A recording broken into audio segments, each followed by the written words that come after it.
Hey, Eric. Hey, John. How are you? I'm This fine, fine. icy week.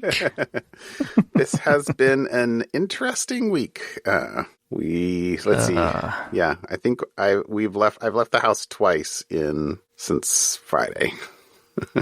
I think. It's one more than me, and so I'm jealous. Yeah, Yeah. but the family is going stir crazy, along with myself, being kind of cooped up at home. We've tried going out, but I live a little bit on a hill, and there is no. I mean, the road's an ice rink. There's no driving Hadn't thought anywhere. about that. There's no walking anywhere. There's no hiking anywhere. I don't have what are those crampons?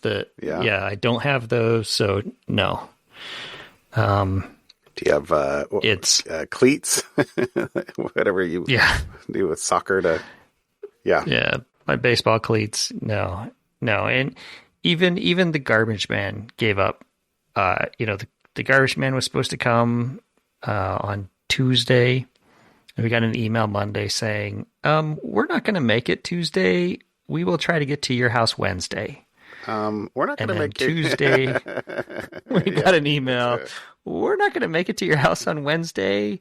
So we'll just come pick it up next Tuesday. And, we won't charge you for having extra, if you have extra bags of trash that don't fit in your trash can. Like, all right, that's fine. Yeah. So we have extra garbage around that, which is fine. But yeah, kids are out of school. Most everything's closed. As well. They closed it again tomorrow. Monday was Martin Luther King Day. Tuesday was snow day. Wednesday was snow day. Thursday is snow day. Gotta give up and just call them ice days. We don't really have snow days. We have ice days. Yeah. But unlike other folks around, we do still have power and heat. So we are on the lucky side on that end. Be grateful for the heat. Yes. Yeah. Yes. So now that I have a generator, our power did not even flicker, which is good. Did it go? Would it have had you not had the generator? Yes. Yeah. It cuts out and then the generator kicks on. It's not a whatever you would say with no loss of power. Right. No. But okay. No, it's been so good. You have a full propane tank. I have a full propane tank. I have yeah. But it's been cold, so I've had the pellet stove running. I'm sitting here at my desk with a blanket on my lap, actually that somebody from work made from old t-shirts from one of the conferences, and a heater next to me on, and yeah, we've been just kind of chilling.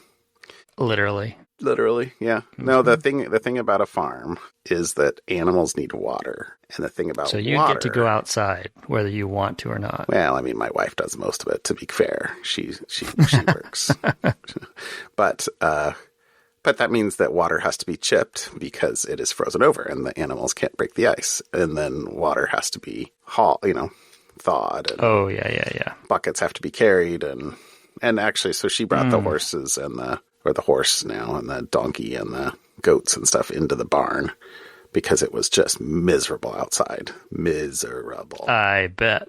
Yeah. But even in the barn, it's not like the barn's heated, so the buckets are all frozen every time you go outside, and so twice a day kind of swapping stuff out. But thankfully, I mean, for us at least, there's a bathroom with a big what do you call those sinks that you have in the garage? Like not an industrial sink, but anyway, one of those deep sinks. Yeah. A wash tub thing. There's one of those in the bathroom, and I've got one of those thermal plugs in there that I plug a heat lamp in, and then keep the bathroom door closed, and then the heat lamp's plugged into the thermal plug, and the thermal plug turns on anytime the temperature drops below 35 and turns off anytime the temperature goes above 45. So it's kind of like, it's what you used before you had like the ability to shout into the air and have stuff turned on and off. Right. And they're cheap. You can buy them on Amazon for $10. But I have one in the barn there. I have another one in the barn kind of with a because I've got some exposed pipes that would totally freeze over and cause me a headache if they froze. I have one in the greenhouse and I have one in our well house. So when it is this cold, I am running for, I don't know how much, 1,200 watt heat lamps to keep pipes from freezing. So a desired result, I'm sure. Yeah. Well, given the fact that there's been pictures of flooded schools from burst pipes and and I mean, it's been a mess around the Portland area. So, yeah, I'm happy everything's good with your family.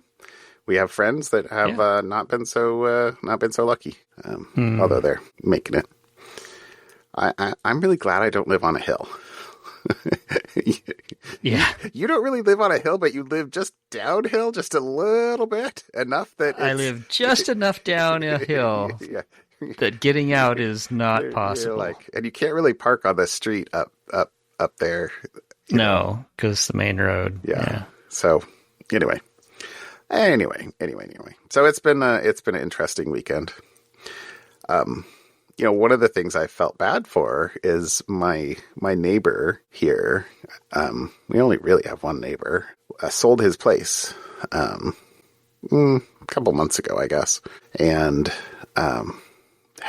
he's lived there since the 60s, I think, and it's like 300 acres, and it's just, I don't even know how many barns and sheds and buildings and stuff he has, because he's been a farmer for like 50 years or 60 years. Right. And so, but he's basically downsizing. He sold it, and then he bought a much smaller place kind of farther south in Oregon, but they've been doing an auction. So the last 3 days have been an auction. I don't know how anybody got over there to see anything. I mean, the actual auction itself was online, but they had viewing, or I think they called it viewing, like something you can come by. I mean, they had, because there were like 4 or 5 or 6 tractors and all this equipment and blah blah blah, and trailers galore, and I bought, well, depending on how you want to count, 4 trailers, maybe 2 trailers and 2 carts. Okay. Because I know. See, like nobody else knows what he has built, but I know what he's built because he's used them to help me over the last 5 or 6 years. And so I bought one of his flatbed hay trailers that he totally made. Like, he welded it all. He cut out a hazelnut dryer and put a floor in and like welded a whole bunch of stuff together. It's a super heavy duty trailer. Okay. And I bought a smaller kind of just 4x8 trailer that I thought I would turn into like a B gear trailer that I could just hook up to the back of the mule and kind of cart out to my bee boxes. Thought that might be kind of cool. And then a garden cart, 2 garden carts, basically, little 2 bicycle wheeled kind of things. So those aren't really trailers. Anyway, I bought a bunch of stuff because I'm sitting here going, oh, I know what that is. I'll take that. Anyway, I texted him, actually. Yeah. I texted him, I'm like, this is some really crummy weather you have for your auction. And he was, and I told him, I bought some stuff. He's like, why didn't you tell me? I would have just could have saved you some money. Given it to you, yeah. And I was like, I wouldn't want to take advantage of him or anything like that. But anyway, all said and done, I have to go down tomorrow and get a cashier's check because I don't want to pay 3%. So I'm hoping that this rain melts. We're supposed to get an inch of rain tomorrow. I'm hoping that melts all the ice. Yeah, depending on which weather report you want to pay attention to, it's either rain or continued freezing weather tomorrow. Would you please not depress me? Sorry. It was 38 degrees earlier. It was supposed to get up into the 40s today to melt all I figured by this afternoon everything would be slush. Nope. And then tomorrow it's same thing. So we'll see. Thanks for the disappointment. Fingers crossed for you. Sorry. Yeah. No, I can see that. I can see that. I can see that. Oh, I had one other, like the other fun thing I thought. So when we moved into this house 8 years ago, the porch was falling apart. Really? Yep. I mean, you've been here. And I've seen pictures of what the porch looks like right now, or at least a couple days ago. Right now, the porch is non-existent, and if you were to take a step out our front door, it would be about a 6-foot drop. Yeah, I have the door tied closed from the inside so that nobody accidentally opens the front door. But we're really excited around the King household that we'll be getting a new porch here. Maybe when they can come back and work on it. But they poured a bunch of concrete, like right before it froze. I'm trying to figure out how long it's going to take for that concrete to set. I don't know. I guess it's better. Well, I don't know. Maybe not. It's all covered with tarps and stuff like that. So sure. I don't know. I'm not the operator in this. I am the funder, I guess. So, yeah. But one of the big changes we had from the initial estimate bid, whatever else was, we were going to have brick on the side, but it was just going to be that faux, like thin brick, they just kind of pasted on the side of plywood and, or border it on the side of plywood. And, I went down to buy the brick and they're like, yeah, that stuff's like 4 to 6 weeks to order. And I was like, how about the real brick? And I guess it's because the thin brick, like it's just like 1 inch thick or 3/4 inches thick. They just take bricks and saw off the two sides. So most of the bricks have 2 holes in the middle. But for these, they just sort of saw off the sides, but they don't keep those in stock. So, and I was like, so I texted the guy and I'm like, let's just have it be real brick. And he's like, okay, essentially what you want. Except that the consequence of that is that they had to like clear out and then pour like a little 6 by 6 inch footer to go underneath the brick because a brick wall. Because now you're putting real weight. A brick wall is heavy. Yeah. So that's what they had to pour like concrete wise. And at the end of the day, I'm like, that's cool because I'll actually prefer knowing that I have a real wall instead of just plywood. Anyway, but and ironically, it's the same cost. Because evidently sawing the bricks in thirds costs like the additional time, effort, whatever. You basically don't save any money. So I was like, okay. I have to pay more for the concrete bits, but anyway. So I'm really excited. Another few weeks, I guess, probably by the time all's said and done, and we will have a new. I will cross my other set of fingers for your brick wall. Yeah. We'll see. All right. Okay. That's what's going on in the King life. Mm-hmm. Yeah. For a topic. Hit me up. So we haven't talked about cryptocurrency in a while, but we have talked about SIM swapping and SIM swapping attacks. And that we talked about that quite a bit. And that was usually a preferred method for stealing cryptocurrency is you would find a buddy at the mobile provider who would swap a SIM for you so you could use that to get into someone's, let's say, Coinbase account. Or sec.gov X account? Yeah, or wherever, yeah, for example.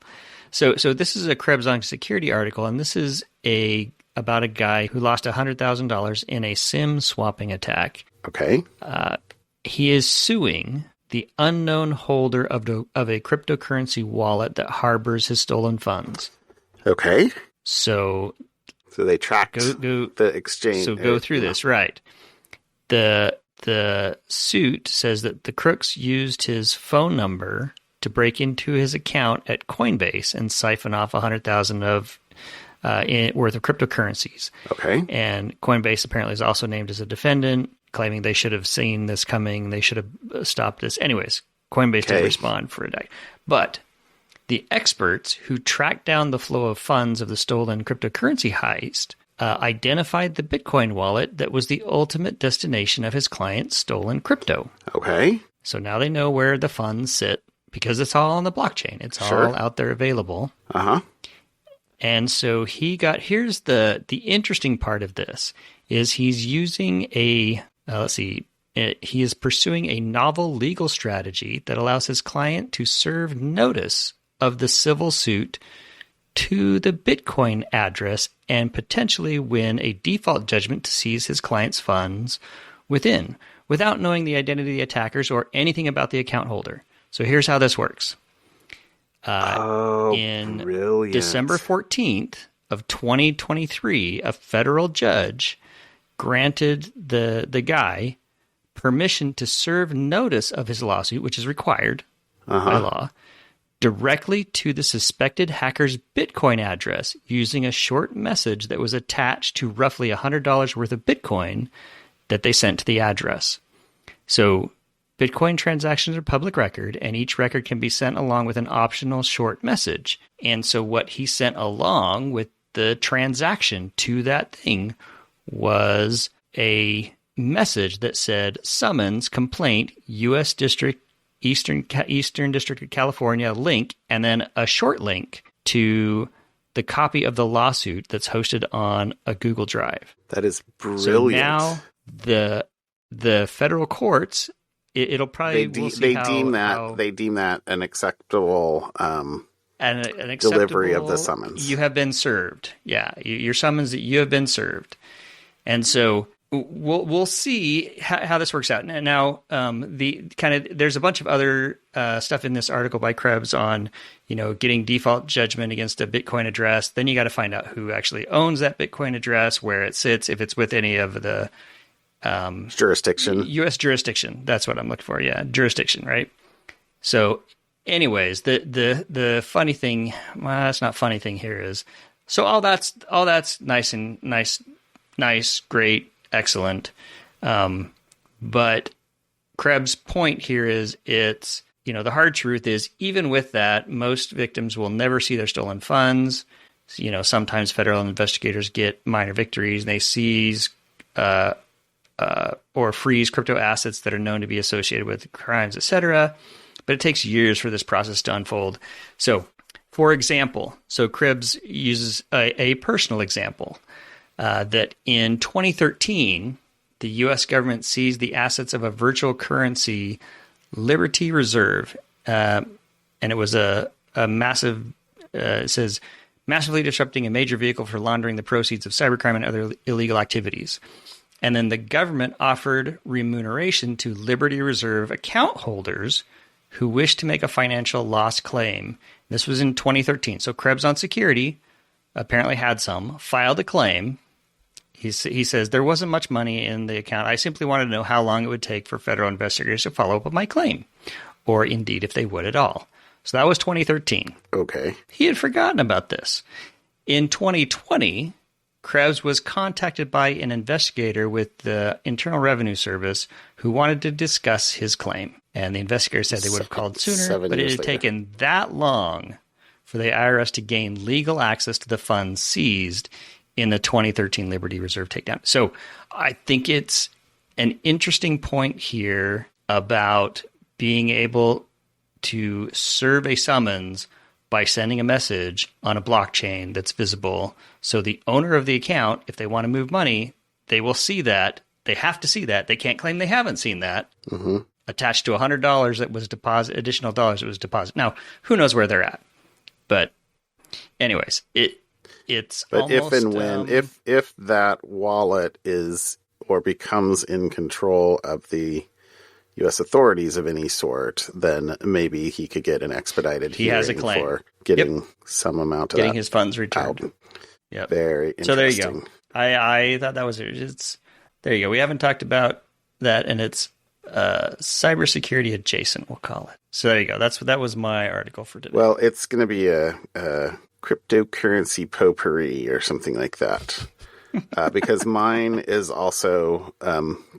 So actually I got this link from this week in security. So the guy who does that is Zach Whitaker, and I actually liked Zach's summary of this like almost as much as I liked the article, although the article was quite long and had a bunch of other stuff. But I'm not going to like totally read this article, but this is Zach's summary.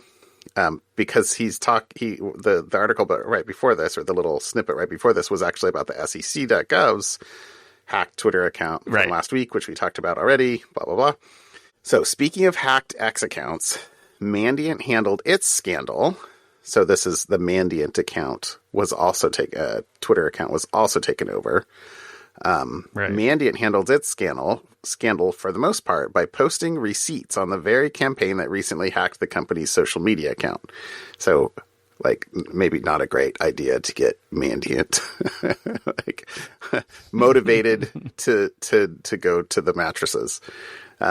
So, if you recall, Mandiant's X account was briefly hijacked and wrestled back. Mandiant said following its investigation that its X account password was likely brute forced. Read weak, but also, quote, normally two-factor authentication would have mitigated this, but due to some team transitions and a change in X's two-factor policy, we were not adequately protected. Which seems to suggest Google's acquisition of Mandiant last year may have resulted in some, quote, team transitions, diplomatically stated, but the company also laid some of the blame with X, likely for its stupid decision to remove SMS two-factor from non-paying accounts last year, which was yet another thing they did. In any case, Mandiant dropped a, quote, a highly detailed report on the wider campaign targeting cryptocurrency owners and is worth the read.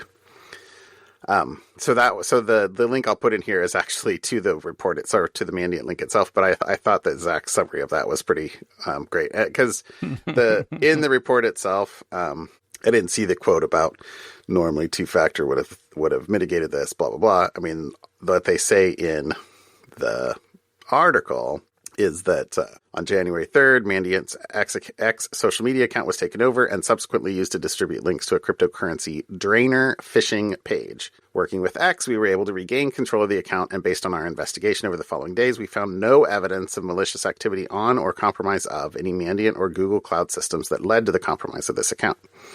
Kind of inferring back to the brute forced. Right. The following blog post provides additional insight into the drainer leveraged in this campaign, which we have dubbed CLINKSINK. So here's the pivot from we got our X account hacked. Here's what they were pushing. Here's all the stuff. Yeah. Because I didn't pull the quote out on this, but so it says that the identified campaigns include at least 35 affiliate IDs associated with a common drainer as a service, which uses this, CLINKSINK. The operators of the drainer as a service provide the drainer scripts to affiliates in exchange for a percentage of the stolen funds, typically around 20%. We estimate the total value of assets stolen by affiliates in these recent campaigns to be at least $900,000.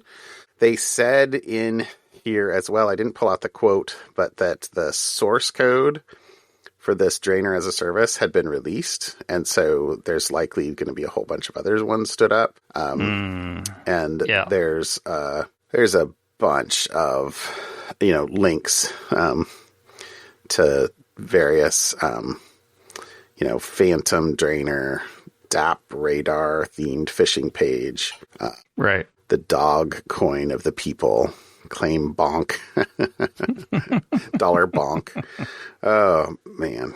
Anyway, so a whole bunch of stuff in here, and I'm not going to go into the details of all this, but they also have some, wallets where stuff was transferred. They have some Yara rule of trying to identify activity. So there's it's a decent article.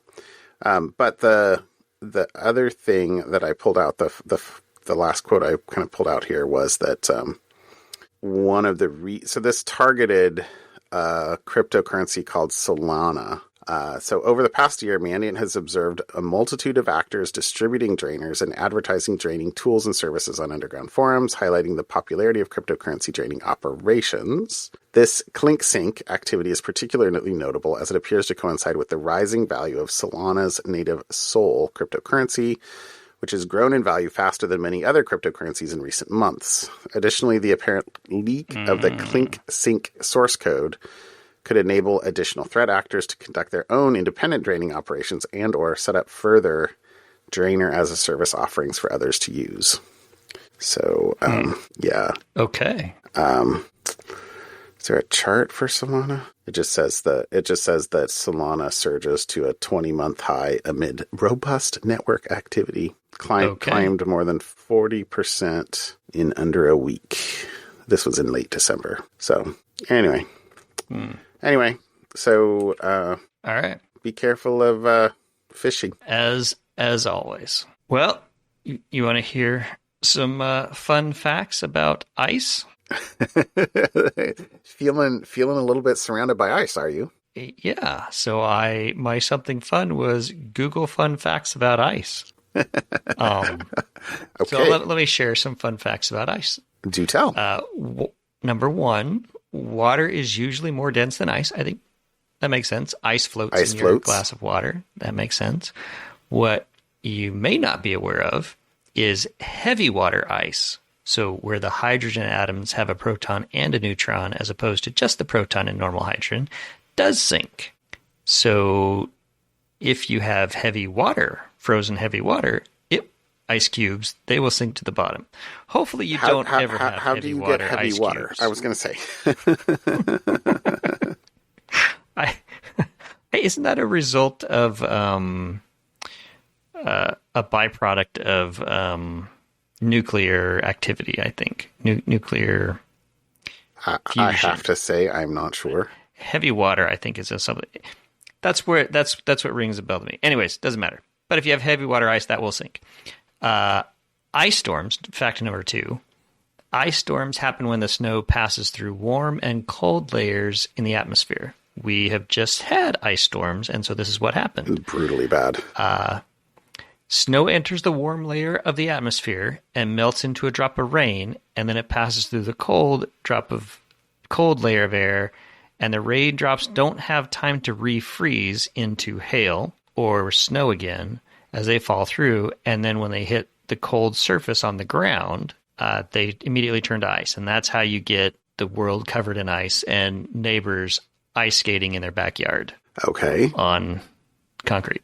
So... obviously, this is very bad. You know, we were staring at our trees, trying to figure out which branches of the trees are not going to make it. Exactly. All my pine trees are, leaning down with just chunks of ice on them.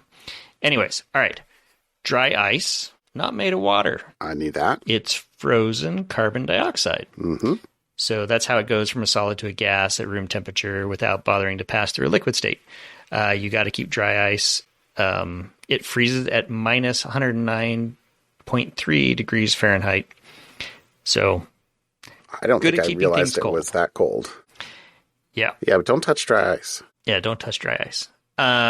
More than 2/3 of Earth's fresh water is stored in glaciers. I don't know how much longer that's going to be, but the 2/3 of the world's fresh water is in glaciers in various places like South America, the Himalayas, not just, the polar ice caps. It is also there. And then I think the coolest fact that was here, and I think we might have even talked about this, right? Maybe I read it in a book. Maybe it was in that Bobiverse books. But there is such a thing as an ice volcano. So I don't know that I knew this, so I'm going to say you read it somewhere. One of Saturn's moons, I'm not going to try. It's either Enceladus or Enceladus. Has a curious feature. Its southern polar region contains cryovolcanoes. It's an exotic type of geyser that spews ice instead of magma, and that happens when the ice deep below the surface gets heated and turned into a vapor that then erupts into the moon's chilly atmosphere as ice particles. So I would very much like James Webb to take some video of an ice volcano. That just sounds cool. Okay, I totally want to know more about ice volcanoes. There you go. So there's a few fun facts about ice. Okay. That's pretty cool. Mine I guess this isn't ice related, but it's physics related. So this is actually my wife sent me this link. But this is it says for the first time, a research team has succeeded in stabilizing and directly imaging small clusters of noble gas atoms at room temperature. And this seems like the article infers that this was basically an accident. Because this is two groups at the University of Vienna and the University of Helsinki, and they were studying the use of ion irradiation to change the properties of graphene and other two-dimensional materials. But they had two graphene layers, and they noticed something unusual. When noble gases are used for irradiation, if the gas ions are not fast enough to pass through both layers of graphene, they can be fast enough to pass through the first layer and then get stuck kind of between two layers of graphene. And that's the tricky bit. So if you can irradiate with noble gases and then get the energy such that they'll go through one layer and not the other, they can get essentially stuck between two-dimensional pieces of material, and then the noble gases don't form stable structures because they don't interact with anything, right? They've got a complete outer hence the name noble gas. Yeah, the complete outer ring. And so they were basically able to get, it's not clear. So this says small clusters of noble gas atoms. So the image that's in here, they've got like 2 white dots, 3 white dots, 4 white dots, and clearly they're arranging themselves in a regular pattern. But I don't understand if those are individual atoms or small clusters of atoms. Like I don't think it's quite clear enough from the article. I want to say those are atoms. Yeah, you like the hexagon with a center. It's a buckyball with a bucky in the middle. I don't know. Sorry. That's a joke. Anyway, so I mean, how cool is this? So let's see, what else did I pull out of here? It overcomes the difficulty that noble gases do not form stable structures under experimental conditions. So once trapped between the layers, the noble gases can move freely. This is because they do not form chemical bonds. However, to accommodate the noble gas atoms, the graphene bends and forms tiny bubbles. Here, 2 or more noble gas atoms can meet and form regular, tightly packed, two-dimensional noble gas nanoclusters. We observed these clusters using scanning transmission electron microscopy, and it is really fascinating and a lot of fun to observe them. They rotate, jump, grow, and shrink as we image them, says Manuel Langel, lead author of the study. Getting the atoms between the layers was the hardest part of the work. Now that we've done that, we have a simple system for studying fundamental processes related to the growth and behavior of materials. So anyway, it feels like, the implication is it was totally an accident that, hey, what are these? Hopefully they wrote it down. We had a pokey atom and it got stuck. Can we repeat that? Anyway, so that's cool. And the image is awesome. So the first direct imaging we'll throw that in the chart of or the chapter art. Chapter art. So anyway, that's my something fun. Pretty cool. Pretty cool. All right. Well, hopefully it thaws out a little bit tomorrow. Fingers are And crossed. we can not be stuck inside, because I very much don't want to be stuck inside anymore. Okay. Sorry, dude. Yeah. The weather has something to say about that. Yeah. All right, my friend. Have a good night, John. Have a good night. I'll talk to you later. Bye. We'll see you. Bye.